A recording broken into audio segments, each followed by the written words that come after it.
Notre invité, je vous le disais dans les titres, c'est Boris Cyrulnik. Bonjour. Bonjour. Vous êtes à Bordeaux aujourd'hui pour parler de votre dernier ouvrage, Les âmes blessées. C'est le deuxième tome de vos mémoires aux éditions Odile Jacob. Avant de revenir précisément sur ce livre, vous, le neuropsychiatre qui avez beaucoup travaillé, par exemple, sur les criminels nazis, sur les raisons qui ont conduit à ces crimes abjects, quel regard portez-vous aujourd'hui sur ce qui se passe, sur cette actualité ? Ben, vous avez prononcé l'expression convenable, crime abject et stupide, parce que j'avais des relations amicales avec Wolinski. Je vous assure qu'il n'était pas anti-musulman, rien. J'ai rencontré Cabu, je vous assure que c'était l'homme le plus gentil du monde.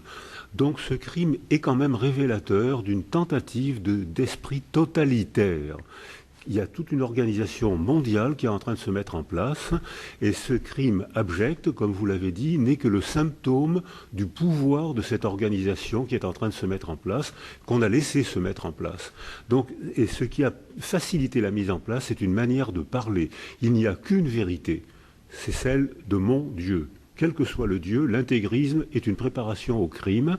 Quand j'étais enfant à Bordeaux, il y avait déjà, on appelait ça les fauteurs de guerre, c'est-à-dire une manière de parler qui fait que les autres ne sont que des mécréants. Il n'y en a qu'un seul qui connaît la vérité, c'est moi. Et au nom de la mécréance des autres, je m'autorise à les tuer. C'est même au nom de la morale que je vais les tuer. C'est ce que pensent tous les intégristes. Ça veut dire qu'on ne peut pas associer cela, par exemple, naïvement, à de la folie. On pourrait se dire, ils sont fous. Non, non. Le problème est là, c'est qu'ils ne sont pas fous. Les fous tuent très très peu, beaucoup moins que les pas fous. Ils ne sont pas fous, ils sont pervertis par leur soumission.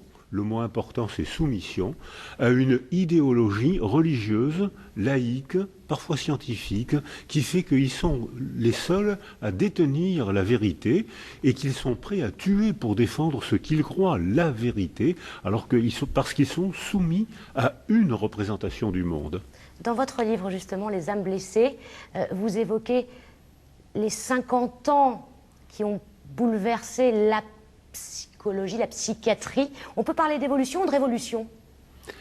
C'est une évolution parce que la psychiatrie vient de naître.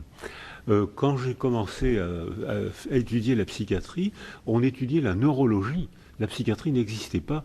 Et comme la psychiatrie n'existait pas, ceux qui se prétendaient aliénistes, comme on disait à l'époque, se soumettaient au récit culturel, un petit peu comme ce qui est en train de se passer avec ces attentats stupides. C'est-à-dire que la plupart des psychiatres se soumettaient aux préjugés du contexte. C'est pour ça qu'ils s'autorisaient, ils croyaient même que c'était bien. Il y a eu un prix Nobel pour la lobotomie.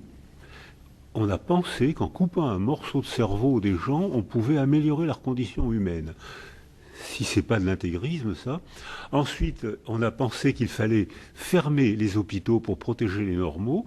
Ensuite, on a pensé toute une série d'évolutions stupides. Mais la psychiatrie qui est en train de naître est en train aussi de régler ça. Merci Boris Cyrulnik. Je rappelle votre livre « Les âmes blessées » aux éditions Odile Jacob.